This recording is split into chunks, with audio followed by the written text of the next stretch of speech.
의도적으로 유출을 했는지 아니면 실수로 어딘가 모르게 유출이 됐는데, 안녕하세요. 오늘도 대한민국의 영원한 요금 잠겨이고 싶은 김정아입니다. 총석! 오늘도 김정아TV 시청해주시는 구독자분들, 시청자분들 진심으로 감사합니다. 언제나 김정아TV 댓글도 남겨주시고 좋은 얘기 많이 해주시는 시청자분들께도 진심으로 감사 인사드립니다.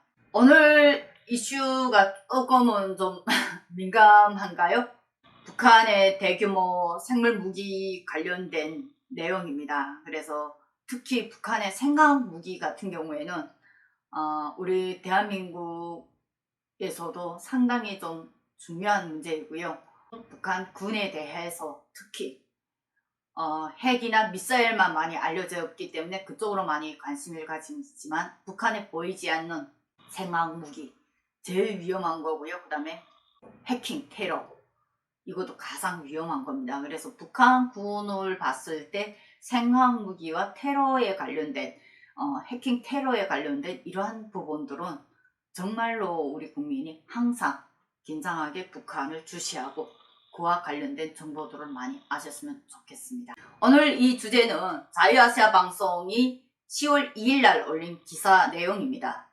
페리 하원 의원 북대규모 생물무기 보유라는 주제를 올렸습니다. 한 번쯤은 이 주제를 좀 다루고 싶었습니다. 그런데 이번 기회에 이 기사를 바로 보니까 그래, 지금쯤 이제 머지않아 또 북한이 열병식을 또 한다고 난리치잖아요. 그 시점에 우리가 이러한 부분을 한 번쯤은 다시 짚어줄 의미가 있겠다라고 생각을 해가지고 제가 오늘 이 영상 촬영하게 됐습니다. 이제 하루 이틀 있으면 북한이 열병식 나오는데, 열병식 할 때 또 이제 북한 열병식에 대한 다양한 정보들을 제가 또 특집으로 한번 또 재구성할 예정입니다. 북한에 대한 대량 생물무기와 생물무기 프로그램을 보유하고 있다고 지금 이 페리 의원이 밝혔다고 합니다. 미 연방하원 외교위원회 산하 동아시아 태평양 및 비확산 서위원회 공화당 측 간사인 스캇 페리 의원은 북한이 대규모 생물무기를 보유하고 있다고 지적했습니다.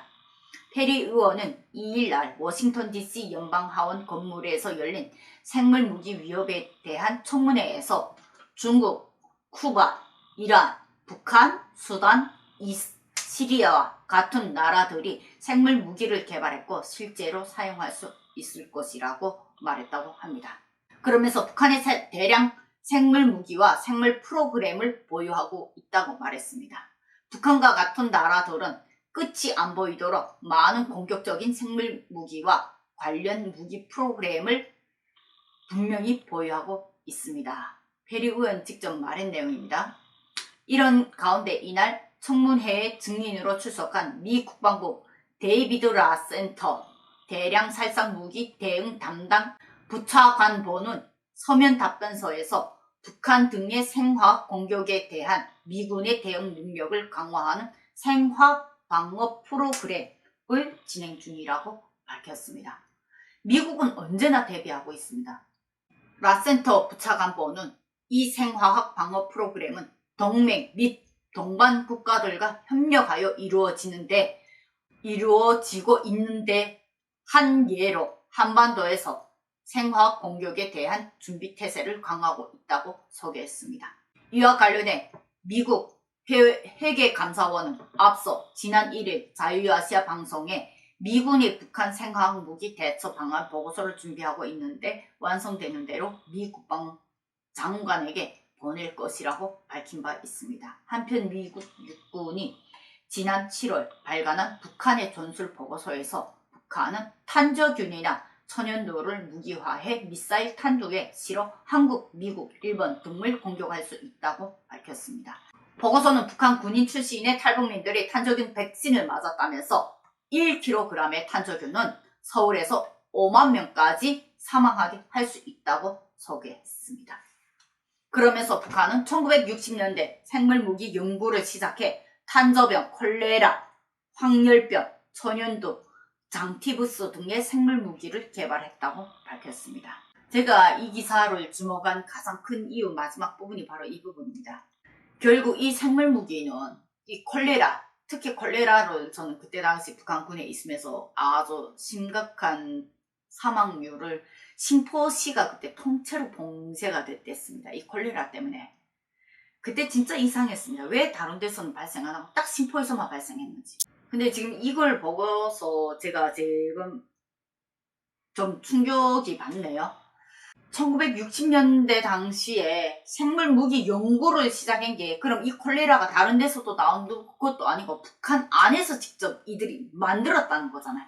그 만든 것이 지금 민가에 다 퍼져서 그런 전염병을 만들었다는 뜻인데, 그럼 북한 주민들은 지금 현재 북한의 생화학 무기의 실험 대상인 건가요?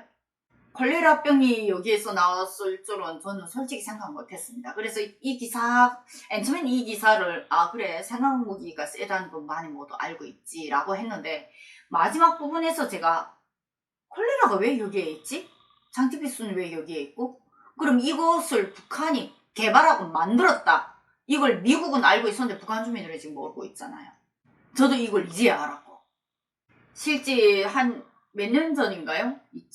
그게 한 14년도인가 15년도인가 제가 황금알 예능 프로그램에 출연한 적이 있죠. 그래서 생화학무기 그때 당시 좀 다양한 사례들을 제가 그때 언급을 할 때, 북한 정치범 수용소에서 특히 정치범들, 그 속에 가장 1차 실험 대상들이 누구냐?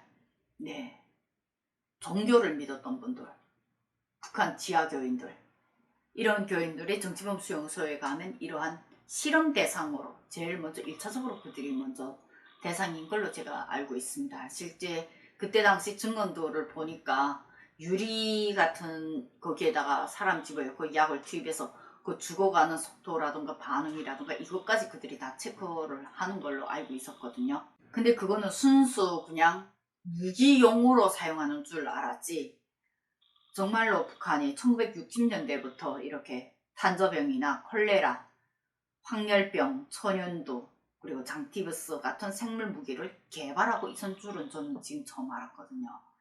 근데 여기서 제가 제일 좀 힘든 게 뭐냐면, 콜레라와 장티브스, 천연두 같은 경우는 북한 주민들한테 너무나도 많이 떠돈 상당히 무서운 공포의 병이었습니다. 특히 1990년대, 그게 94년, 그게 95년입니다. 1990년대 중반에 이 콜레라병이 상당히 북한 전역을 휩쓸었거든요. 그러니까 이들이 의도적으로 유출을 했는지 아니면 실수로 어딘가 모르게 유출이 됐는데 그렇게 퍼졌는지 라는 건 의문스럽지만, 콜레라 때 제가 제일 이해가 안 되는 게 바로 그 부분이었습니다. 마지막에 숨이 끊어지기 직전, 완전히 숨이 끊어지지도 않은 사람들의 시신들을 고진 땅을 파고 거기다 넣고, 그리고 그런 소독, 하얀 그 소독가루 있잖아요. 냄새 역하게 나는 거. 옛날에 한국에서 5, 60년대 화장실에 다 뿌려져 있던 그런 표백분재를 거기다 다 뿌리고 그렇게 묻어버린 걸 저희 간호장이 직접 목격하고 와서 그때 많이 힘들었던 그 영상을 제가 올렸는데, 그 영상이 지금 점에 노란 딱지가 붙은 거예요. 그런 것을 제가 그걸 목격했을 때가 19살이었거든요. 그래서 그때 당시 상당히 받은 충격이 컸댔습니다. 그러니까 이런 병은 그때 당시 저희가 배우기에도 이런 병은 미제 침략자들이 우리 조선인민을 말살하기 위해서 퍼뜨린 병이다 라고 했습니다. 오직 모든 것이 미제 침략자의 포커스가 되는 거죠. 그런데 실제 진실은 북한이 직접 개발한 생물 무기다라는 것은 저로서는 정말 충격이 아닐 수가 없습니다. 북한 안에 떠도는 전염병들, 정말로 외부 유입일까요? 이번에 코로나 사태도 중국에서 먼저 유출이 된 거죠. 그런데 여기에서 청문회에서 지금 분명히 지적했지 않았습니까? 중국, 쿠바, 이란, 북한, 수단. 전 끝으로 그런 말을 하고 싶네요. 공산주의 국가들, 정말로 이 지구상에 존재하면 안 되는 나라들이구나. 공산이라는 그 체제 자체, 공산당이라는 그 체제 자체는 정말로 지구상에서 인간을 해하는 그런 체제들이구나 라는 걸 저는 다시 한번 생각하게 되는 계기인 것 같습니다. 오늘 방송 여기까지 마치도록 하겠습니다. 오늘도 김정아TV 시청해주셔서 진심으로 감사하고요. 김정아TV 언제나 구독, 좋아요, 알람, 댓글로 많은 응원 부탁드리겠습니다. 오늘도 대한민국의 영원한 요군장교이고 싶은 김정아였습니다. 총!